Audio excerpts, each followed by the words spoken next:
12:31. Disculpen, por favor.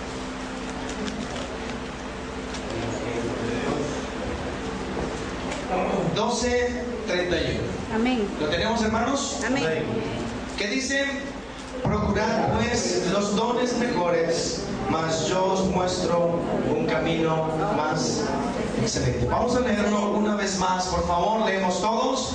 Procurad pues los dones mejores, mas yo os muestro un camino aún más excelente.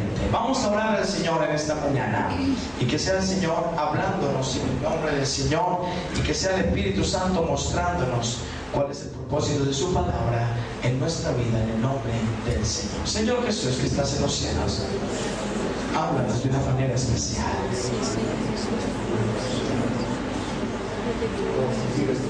Te pedimos, Señor, que seas tú hablando, Señor, a nuestra vida.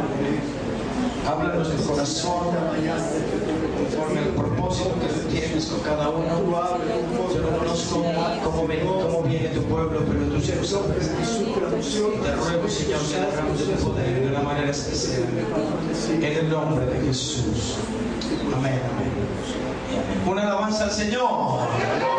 Gloria a Dios. Pueden sentarse, por favor. Bueno, allí el otro texto que les decía era 1 Corintios 14, pero no es el versículo 31, sino que es el versículo 40, que dice: pero hágase todo decentemente y con orden. Ese es el segundo texto que ustedes deben tener allí en sus Biblias en el nombre del Señor. Hoy vamos a hablar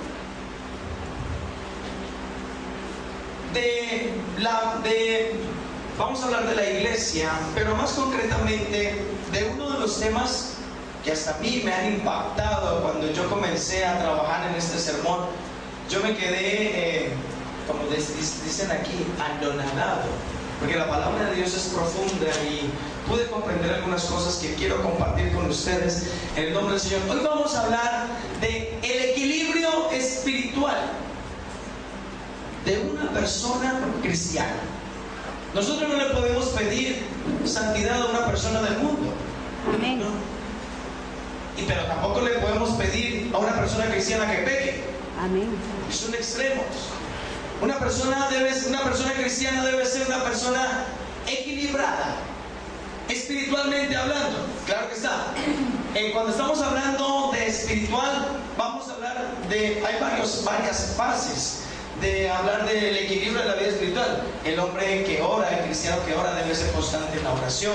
El hombre que es equilibrado espiritualmente es una persona que es constante en los cultos, que busca a Dios, que es amante de la presencia del Señor. Bueno, en fin, estas cosas. Pero también, en esta mañana, yo quiero hablarles de un tema muy importante, y es el tema de los milagros en esta mañana. Y quiero decirles que a diferencia de otras creencias y de otras formas de creer, nosotros tenemos un Dios que hace milagros. ¿Cuánto lo creen? Amén. Por eso es que leímos anteriormente en 1 Corintios capítulo 12, verso 31, que dice: procurad los dones mejores. El apóstol Pablo nos hace una referencia clara diciendo: Dios les dio estos dones para que ustedes los frecuenten. Amén. Amén. Y es que debe ser normal que en la iglesia se frecuenten los milagros, se frecuenten los dones, porque nuestro Dios está vivo. Amén. Amén. Una alabanza al Señor. Pero entonces yo quiero entrar un poquito a la definición del milagro. Si usted me pudiera definir qué es un milagro, ¿usted cómo definiría un milagro? ¿Algo increíble?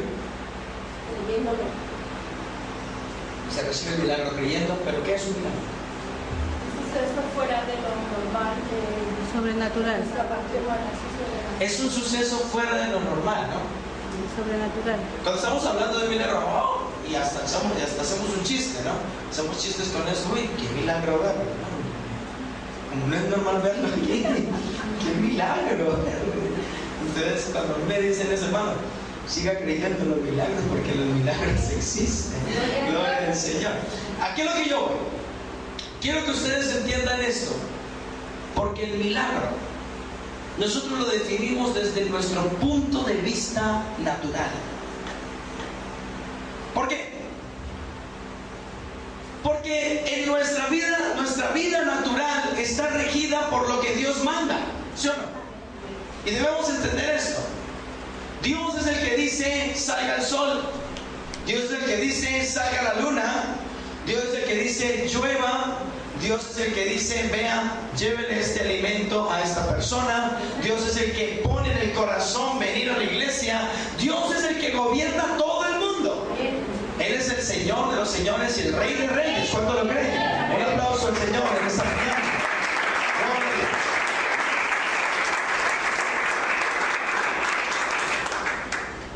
Y Dios nos ha permitido entender esto.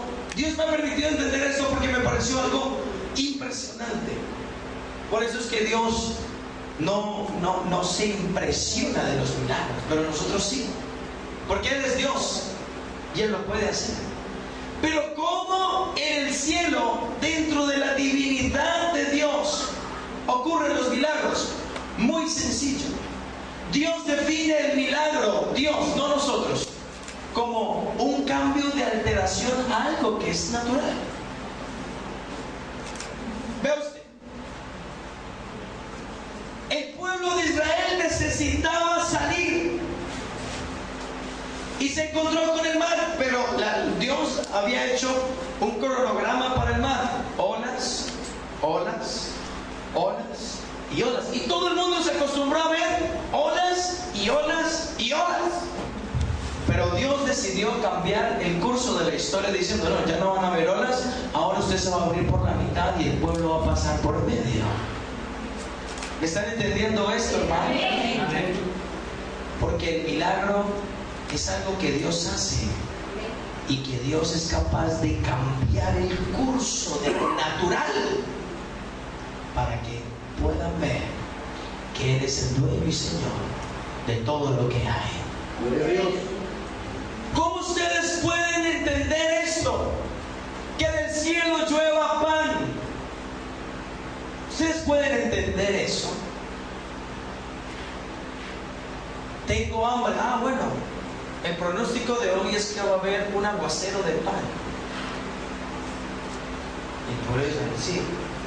A mí me dijeron que me tenía que levantar a las 6 de la mañana porque iba a caer pan del cielo. Usted se puede poner en la cabeza la mente racional del hombre. ¿Cómo va a ser posible que llueva pan? Pues así como los de Noé no creían que iba a caer agua, los de Israel estaban creyendo que no iba a caer pan del cielo.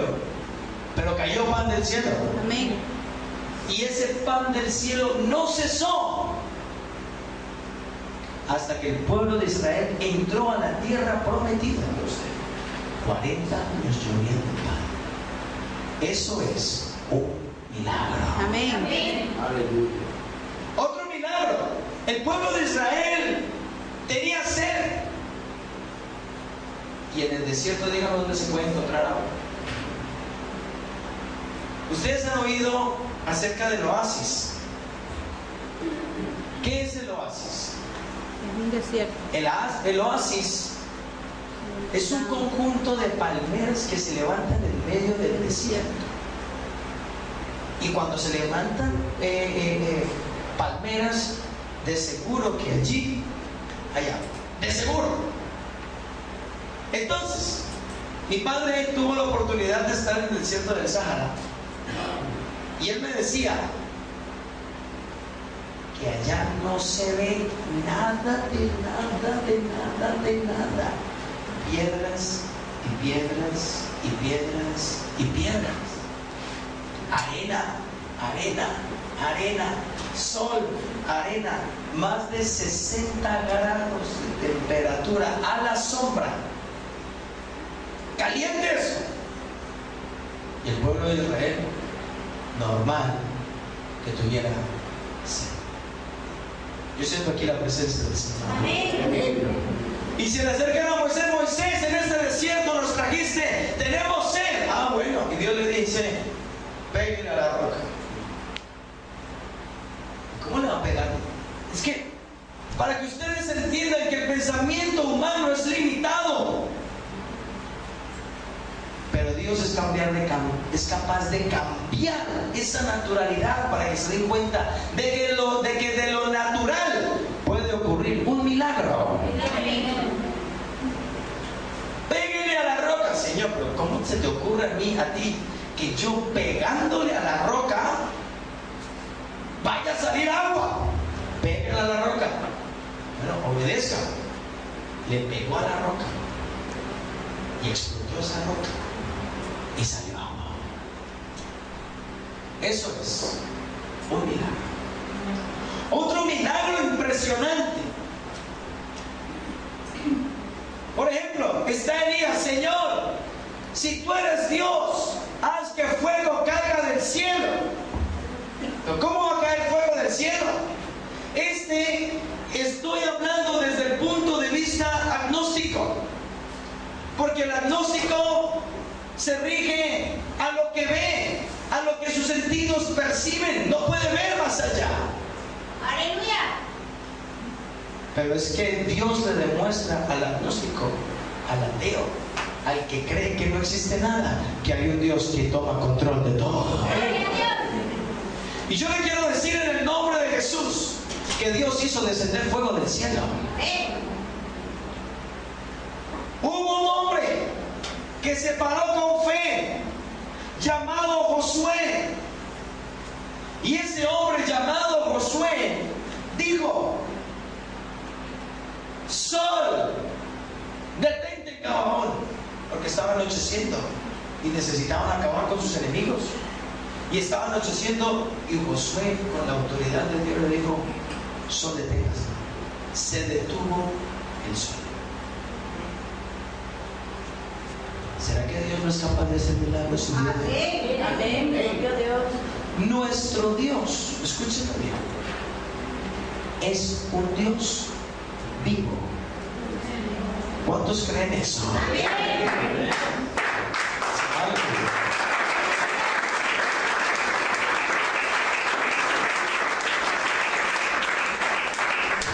Nuestro Dios es un Dios vivo. Y los milagros ocurren dentro de un mundo natural, donde todo lo natural se ve normal. Pero cuando hay un milagro es porque Dios ha querido cambiar el curso de lo natural por algo sobrenatural. Por eso es que al que cree, todo es posible. ¿Y cuántos creen que Dios puede hacer un milagro el día de hoy? Cada milagro, escúcheme bien, que sucede, ocurre por un propósito. Por eso es que a Dios no le impacta que un enfermo se sane.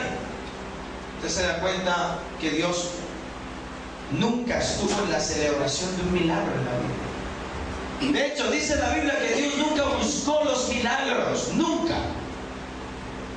Dios llegaba, y dice la Biblia, que le traían los enfermos. Era diferente. Sabemos que ustedes hacen milagros, pero Dios, incluso para los que creen que Dios venía a hacer milagros, está muy equivocado. Dios no venía a hacer milagros, Dios venía a salvar al hombre. Amén.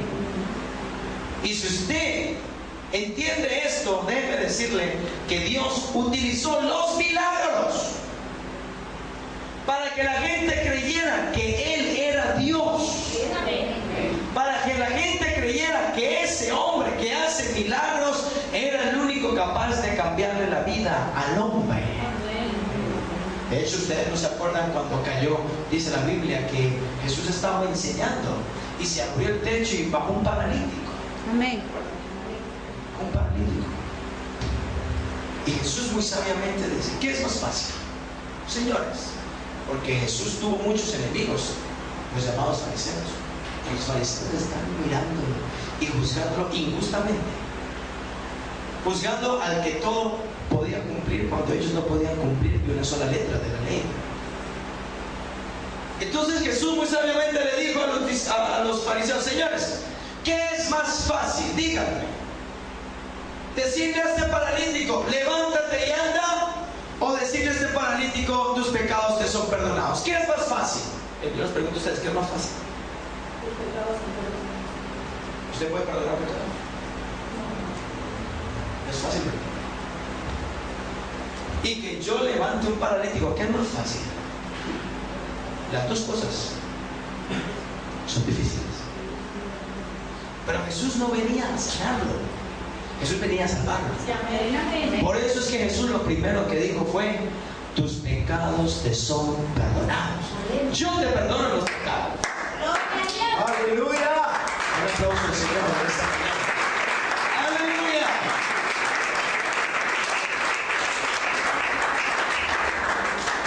Yo te perdono los pecados. Es más, yo no solamente te perdono los pecados de esa pasión. Levántate, coge tu lecho y anda. Y se levantó, tomó su lecho y se fue. Porque es que el milagro es secundario. Porque Dios lo que le interesa a Dios es la salvación del hombre. ¿Y cuántos creen eso en esta mañana? ¿Verdad? ¿De qué le sirve al hombre ser sano de un cáncer si su alma está muriendo? ¿De qué le sirve al hombre que Dios le haga aparecer un brazo de la nada? Porque Dios lo puede hacer. Si va a utilizar esas manos para pecar, ¿de qué le sirve? El milagro es secundario. Escúcheme bien. Lo que Dios está interesado es en cambiarle la vida al hombre, cambiarle el corazón, cambiarle la mente, cambiarle sus palabras, cambiarle su forma de pensar, su forma de actuar. Por eso es que cuando ocurre un milagro, es que Dios está pensando en algo más que el milagro. Ejemplo: libro de Hechos capítulo 4, el libro de Hechos capítulo 3. Usted va a ver que Pedro y Juan iban a subir a la puerta, al templo. ¿A qué iban al templo? A orar. Leámoslo, por favor. Hechos 3. Pedro y Juan subían juntos al templo a la hora novena de la oración. Verso 2. Y era traído un hombre cojo de nacimiento, a quien ponían cada día a la puerta del templo, que se llamaba La Hermosa, para que pidiese limosnas de los que entraban en el templo. Verso 3. Vea usted, cuando vio a Pedro y a Juan que iban a entrar en el templo, les rogaba que les diesen limosnas. Quedémonos aquí, por favor. Pedro y Juan no estaban diciendo: ¿dónde está el enfermo que me lo traigan? Que yo voy a orar por él aquí. Tráigame el enfermo.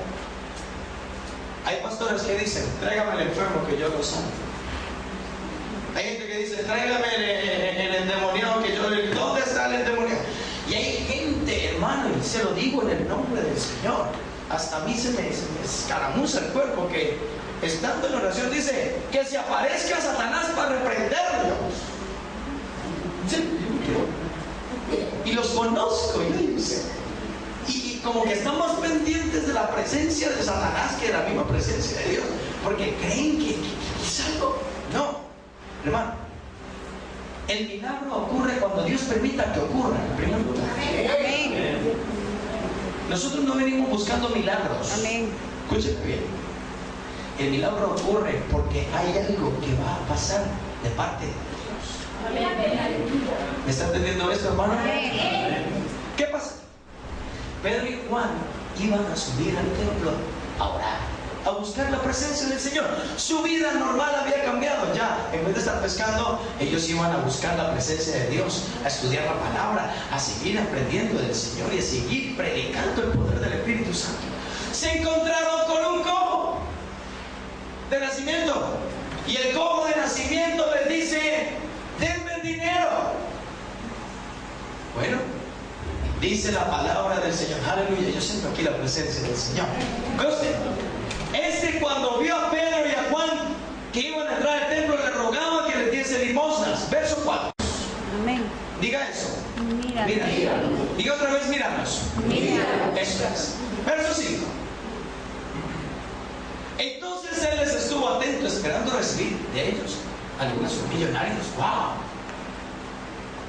Impresionante. Mas Pedro le dijo: no tengo plata. ¿Usted cree que yo le voy a dar dinero? Yo también estoy igual o peor que usted económicamente. Usted no sabe cómo yo estoy. Hermano, nosotros no tenemos dinero. Dígame, ¿quién es millonario aquí? La iglesia no es una ONG. ¿Entienden esto? La iglesia es la casa de Dios, puerta del cielo, casa de oración. Nosotros venimos aquí a orar. Amén. Venimos aquí a ayudar al necesitado. Oramos por él y Dios lo levanta. Amén. Por eso es que Pedro y Juan le digo: yo no te voy a dar dinero, porque el dinero, ¿para qué lo vas a necesitar? Para nada. No tengo oro ni plata, pero de lo que tengo, te doy. Amén. ¿Y qué era lo que tenía Pedro? Tenía el poder del Espíritu Santo. ¡Aleluya! Por eso, vea usted qué pasó ahí. Por eso es que Pedro, con la autoridad del Espíritu Santo, le dijo: en el nombre de Jesucristo, levántate y anda. Y se levantó. ¿Qué pasó después? Dice la Biblia, usted lo va a leer en el capítulo 3, en el capítulo 4, que este hombre comenzó a saltar. Comenzó a saltar. ¡Wow!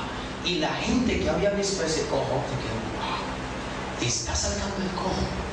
Algo está pasando. Y produjo expectación, miedo incluso. Y Pedro, lleno del Espíritu Santo, se levantó y empezó a predicarle a esa gente que estaba anonadada.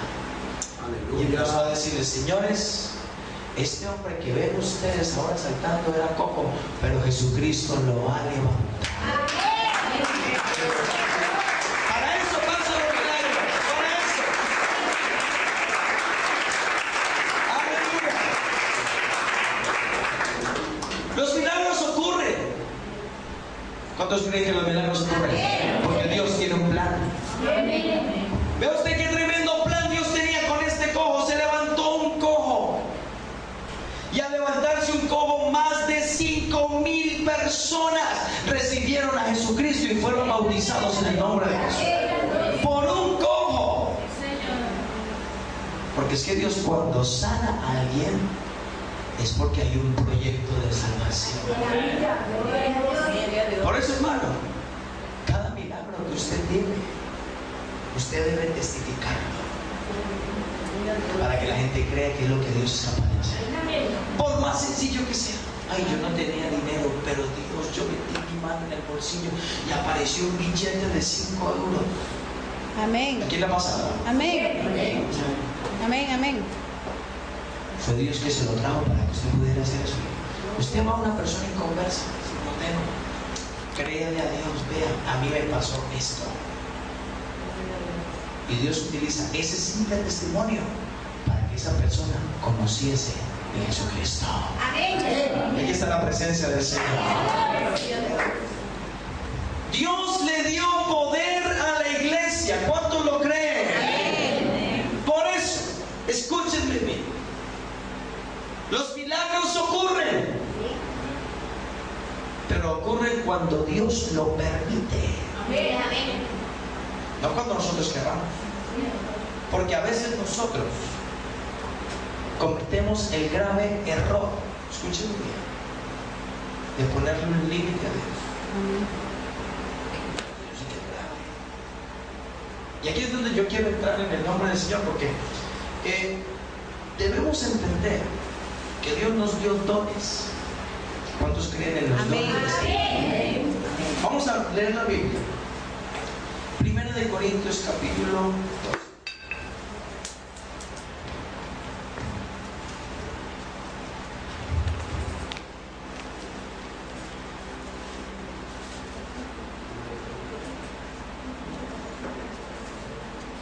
Dice, 1 Corintios 12. A ver si me lo pueden poner rápidamente. No quiero, hermanos, que ignoréis acerca de los dones espirituales. Hermanos, no los ignoremos, porque existen, No los ignoremos. Existen. ¿Sabéis que cuando erais gentiles se os extraviaba llevándoos por como se os llevaba a los ídolos mudos? Verso 3. Por tanto os hago saber que nadie que hable por el Espíritu de Dios llama anatema a Jesús, y nadie puede llamar a Jesús Señor sino por el Espíritu Santo. Verso 4. Ahora bien, hay diversidad de dones, pero el Espíritu es el mismo. Recalque eso, Y hay diversidad de ministerios, pero el Señor es el mismo. ¿Ve usted? Hay muchos dones, pero hay un Espíritu. Hay muchos ministerios y hay muchos servicios, pero servimos al mismo Señor. Amén. ¿Ve usted? Verso 7. Hay diversidad, pero a cada uno les da, y hay diversidad de operaciones, pero Dios, que hace todas las cosas en todos, es el mismo. Verso 7.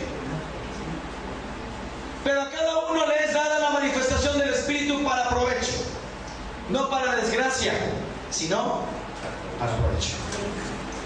Verso 8. Porque escuchen bien, los dones del Espíritu son estos. Es dada por el Espíritu la palabra de ¿qué? Sabiduría. ¿Usted sabe qué quiere decir la palabra de sabiduría?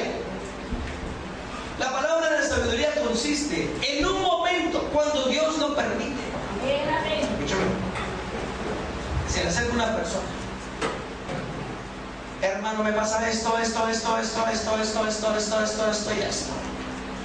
Y no sé qué hacer porque me está pasando esto. Y usted no sabe qué decir. No sé si a alguien le ha pasado eso. Amén. Usted no sabe qué decir. Yo siempre hago eso. Cuando yo en el despacho tengo un hermano y me está comentando la situación, yo voy orando: Señor, por favor, muéstrame, por favor, ¿qué le digo? Porque es que incluso estando soltero, hermano, hasta yo me ponía nervioso, porque un pastor soltero no puede manejar con libertad situaciones matrimoniales, porque él no está casado. Y le dije: Señor, ¿y ahora qué voy a decir? ¿Qué voy a hacer? Y le dije: Señor, por favor. Y yo creo en este don de palabra de sabiduría. ¿Sabe por qué? Porque el Espíritu Santo le da la palabra clave en el momento.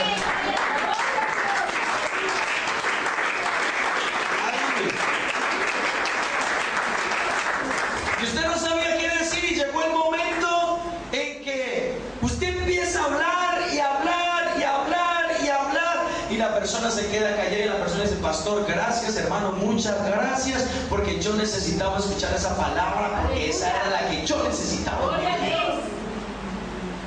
Palabra de sabiduría. ¿Cuántos creen en eso? Pero esto no es todos los días, es cuando Dios lo permita. Amén. A otro, palabra de ciencia. ¿Usted sabe qué es palabra de ciencia? Este don es impresionante, hermano. Yo amo al Señor y yo le glorifico por esto. ¿Sabe por qué? Porque la palabra de ciencia es aquella palabra que Dios le dice a usted, que está en oculto y que nadie lo sabe, pero Dios se la dice a usted. Amén. Ejemplo, y es para salvación, para beneficio. Nadie sabía esto. Entonces yo vi un hermano y Dios me dijo: este hermano ha hecho esto. Me quedé callado. Pasó el tiempo. Y yo llamé al hermano, el Espíritu me dijo que usted estaba así. ¿Es verdad? Sí, hermano, es así. Una vez, una hermana se le acercó al hermano Domingo Zúñiga, un pastor que ya está descansando en el Señor de nuestra iglesia. La muchacha llegó al despacho llorando: Pastor, me han sacado de mi casa por causa del evangelio. Y el Señor le dio el don de palabra de ciencia. Hermana, no me miente y no le mienta al Espíritu Santo. Porque el Espíritu Santo me ha revelado que usted está embarazada. Sí. Mi hermana quedó fría. Sí, estoy embarazada. ¿Ese es el don? De ciencia. Palabras de ciencia. Porque usted cree que usted puede hacer y que nadie lo ve, no se preocupe, que Dios lo conoce todo. Y es importante que usted confiese su pecado para que no sea que se muestre este don, porque debe haber sanidad para la iglesia y santidad para la iglesia. Amén. Una alabanza al Señor. Según el mismo Espíritu, verso 9. A otro fe. Escúchenme bien. El don de fe es un don que lo da el Espíritu en un momento clave y en una situación clave para la iglesia. Este don de fe va más allá de creer. Cuando se presenta el don de fe, es que Dios está antecediendo algo poderoso. Yo puedo orar por un ciego, Señor sabe, pero antes de que Dios sane a ese ciego, Dios da ese don a esa persona. Y esa persona va lleno de poder y dice: yo voy a ver que ese ciego se va a abrir sus ojos y va a ver. Yo lo creo. Amén. Ese es el don de fe. Podríamos decir que hay diferentes escalones de la misma fe. La fe para salvación, la fe como fruto del Espíritu. Pero el don de fe es un don que Dios da en un momento clave. Para decirle a un paralítico: hermano, Dios me ha dicho que usted se va a levantar de esta silla. Y cuando aparece ese don de fe, aparece el siguiente don De sanidad. de sanidad. Amén. Porque antecedido el don de fe, hermano, es que cómo no se va a sanar un paralítico cuando Ya, hay un don de fe recibido, amén. hermano. Amén. Si usted quiere ver milagros, usted debe tener fe. Amén. Y cuando se manifiesta este don de fe, este don de fe le dice al paralítico: levántese en el nombre de Jesús. Y el paralítico se levanta. Yo creo en los milagros. Aleluya. Una alabanza al Señor. Y a otro, por el mismo Espíritu, verso 10, por favor. A ver. A otro de hacer milagros. A otro de hacer milagros. Como A no. otros profecía. Dios le dio el poder, precedido de milagros. Pero escúchenme bien, esto Dios lo permite en un momento casual, en un momento clave, no todos los días. ¿Me entienden esto, hermanos? Se los quiero aclarar en el nombre del Señor. A otros profecía, y a otros discernimiento de espíritus, a otros diversos géneros de lenguas, y a otro interpretación de lenguas. ¿Qué quiere decir esto? Vamos a hablar de la profecía. La profecía es un don que se manifiesta en un momento clave, que el Espíritu Santo lo permite cuando Dios manifiesta su presencia y la iglesia queda en silencio. ¿Entienden? Y el Espíritu Santo toma a una persona, y no siempre, escúcheme bien, es la misma. Es una persona que esté llena del Espíritu Santo. Ese es el principal requisito. Un hermano que no ha recibido el Espíritu Santo, ¿cómo va a profetizar? Vamos a ver, no. Una persona que está llena del Espíritu Santo comienza a hablar en lenguas, y Dios le da el don de diversos géneros de lenguas. Cuando una persona tiene el don de diversos géneros de lenguas, sus lenguas cambian. Y cuando sus lenguas cambian, no son las lenguas cuando se manifiesta el Espíritu Santo en mi vida, no. Es que Dios está utilizando sus labios para hablar un mensaje al pueblo que no dura más de un minuto. ¿Están entendiendo esto, hermanos? ¿Por qué? Porque cuando la persona comienza a hablar en lenguas, empieza a dar el mensaje. 20 segundos está. El Espíritu Santo conmueve la iglesia y la iglesia se queda en silencio. Puede ser esa misma persona o puede ser otra persona que Dios le dé el don de interpretación de lenguas. ¿Qué es el don de interpretación? Porque la Biblia, a ver, alguien que me diga cuál es la diferencia entre interpretar y traducir.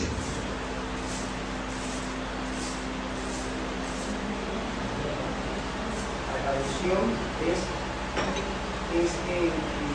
directa, es pasar de una lengua a otra. La interpretación sería como decir lo que Dios está tratando de decir. Gracias, hermano Arbey. La interpretación es más que la traducción, porque la traducción es la literalidad de la lengua. Es decir, en inglés yo digo the White House, la traducción sería la blanca casa. Amén. Pero ¿cuál sería la interpretación? La casa es blanca. La casa blanca. Dios no da don de traducción de lenguas. ¿De qué le vale a la iglesia que le traduzcan la lengua? La iglesia lo que necesita es que se le dé la interpretación de lo que se está diciendo, para que el pueblo comprenda qué es lo que se está diciendo. ¿Me están entendiendo, hermanos, esto? Aquí es lo que yo quiero ir en esta tarde. Aquí está la presencia del Señor. Esto yo se lo voy a decir con todo el temor de corazón. Porque debemos tener consciente de que el Espíritu Santo se mueve. Amén. Amén. Si el Espíritu Santo no se mueve, nos volvemos en extremo muertos. Porque donde el Espíritu Santo no se mueva, no hay vida en la iglesia. Si no hay hermanos que reciben el Espíritu Santo, no hay vida en la iglesia. Si no hay milagros, no hay vida en la iglesia. Si no hay amigos nuevos, no hay vida en la iglesia. Porque el Espíritu Santo es el motor de nuestra iglesia. Amén. Pero debemos quedarnos en ese punto y tener un equilibrio espiritual. Porque si permitimos que la balanza se nos vuelque al otro lado, nos volvemos fanáticos. Y el fanatismo es peligroso. ¿Usted cómo ve esto? Yo, un hermanito, llega a un funeral y no esté movido por el espíritu, sino por la emoción. Diga: Dios me ha dicho que el muerto se va a resucitar. Aleluya.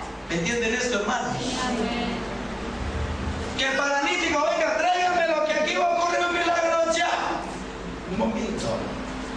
No es cuando yo quiera, es cuando el Espíritu Santo lo disponga. Amén. Que la profecía, hay iglesias, hermano, y no es por hablar mal, y Dios me libre de eso, pero hay iglesias que toman la profecía como si fuese algo del día a día. Amén. ¿Qué profecía? ¿Qué profecía? Y ahora creen a lo que un hombre le dice a sus oídos, Amén. que lo que la palabra de Dios le dice. ¿Usted quiere saber cuál es la palabra profética más segura? La palabra de Dios. ¿Usted quiere que Dios le hable? Lea la Biblia. Amén. Pero si aquí, hermano, viene gente y se pone a profetizar y a profetizar y a profetizar y a profetizar y a profetizar y a profetizar, hermano, cuando hay una profecía, todos sentimos que todo es de parte de Dios. Cuando no es de Dios, hermano, se convierte en un desorden. ¿Me entienden esto? Y nosotros no somos una iglesia desordenada, somos una iglesia de orden. Amén. Y escúchenme bien, hermanos, en el nombre del Señor. La iglesia debe tener algo que se llama discernimiento. Y cuando ocurre el discernimiento, ocurre en el momento clave en el que el Espíritu Santo pone en el corazón. Amén. Algo va a pasar. Porque es el Espíritu Santo que lo inquieta. Una vez, hermano, yo estaba en un culto y yo sentí por el Espíritu Santo algo. Le dije, algo va a pasar aquí. Yo me voy a quedar callado, ¿no? Y si esto es emoción mía, pues nadie lo supo. Quedó con Dios. Hermano, y justo, ¡pah! El predicador comienza a dar palabra profética. Yo lo sentía. Porque el Espíritu lo inquieta a uno. Amén. Y yo quiero en esta mañana, por medio de esta enseñanza, decirles 3 cosas. La primera, somos una iglesia en la que el Espíritu Santo se mueve. Amén. Amén. Y debemos procurar buscar el mover del Espíritu Santo en cada momento. 2, somos una iglesia en la que no hay nada que no se maneje sin la presencia de Dios. Gloria a Dios. Amén. Amén. Y esto nos tiene que quedar claro a nosotros. Si hay algo que no se maneja bajo la voluntad de Dios, esta iglesia no funciona. Déjame decirle que si usted está aquí, no es porque yo lo llamé. Amén. Si usted está aquí, no es porque yo lo invité. Pues de pronto lo invité, pero eso no fue la razón. Es porque Dios lo trajo. Amén.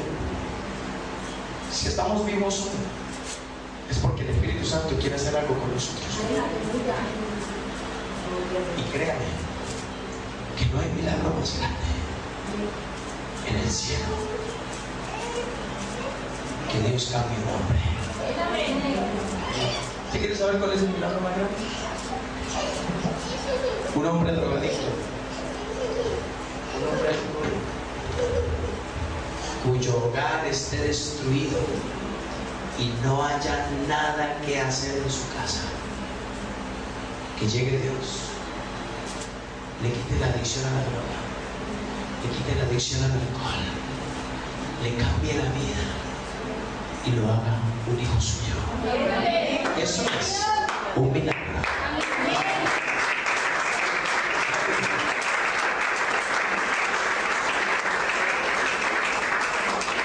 Y esos milagros son los que yo quiero ver aquí en la iglesia.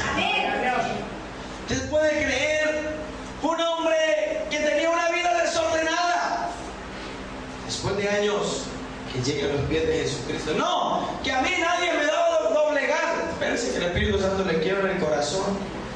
Y tiempo después que se arrodilla aquí entregándole su vida a Jesucristo. Eso es un milagro de categoría, hermano. Amén. He escuchado testimonios de hermanos de nuestra iglesia que si no me hubieran contado su testimonio no hubiera creído que eran lo que eran antes. Amén. Asesinos eran, mataban por sueldo, y ahora usted los ve con sus manos levantadas alabando y glorificando a Jesucristo. Aleluya. ¿Qué me hace entender eso? Que Dios es capaz de cambiar el corazón. Por eso yo no predico aquí que Dios no hace milagros, porque eso sería antibíblico. Pero yo digo, yo busco los milagros de la conversión de un hombre. La iglesia debe buscar la salvación de la gente. La iglesia debe buscar el interés de que la gente conozca quién es Jesucristo y que Jesucristo cambie sus vidas. Y si Dios permite un milagro, es porque es para que la gente conozca que el Dios que se les está predicando es poderoso. Yo quiero en esta mañana, en el nombre del Señor Jesús, decirle: ¿qué bendición tienes delante de Dios? No sé si tú tienes alguna necesidad que Dios quiera que responda. No sé. Te pregunto, ¿tú crees en los milagros? ¿Tú crees que Dios puede hacer lo imposible posible? Cantamos un coro aquí: mi trabajo es creer. El trabajo de Dios es hacerlo. ¿Tú crees que Dios puede hacerlo? Vuelvo a preguntar. ¿Tú crees que Dios puede hacerlo? Yo no sé si tú tienes familiares que no conocen de Cristo. No lo sé. Pero tú crees que Dios los puede cambiar. ¿Tú crees que Dios puede hacer cosas poderosas en tu familia y en tu vida? Quiero que nos coloquemos en pie en la iglesia.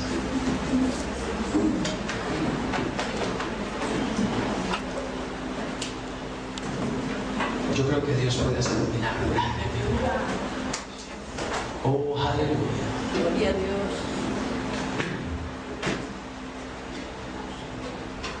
Yo quiero en esta mañana invitar a alguien a que con fe, escúcheme bien, con fe,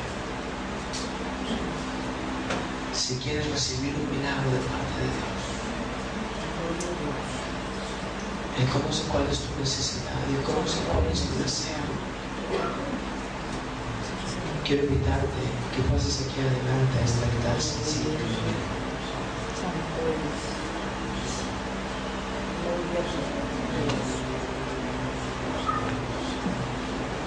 Este altar sencillo y humilde. Aquí está el Dios de milagros. ¿Hay alguien que quiera recibir un milagro?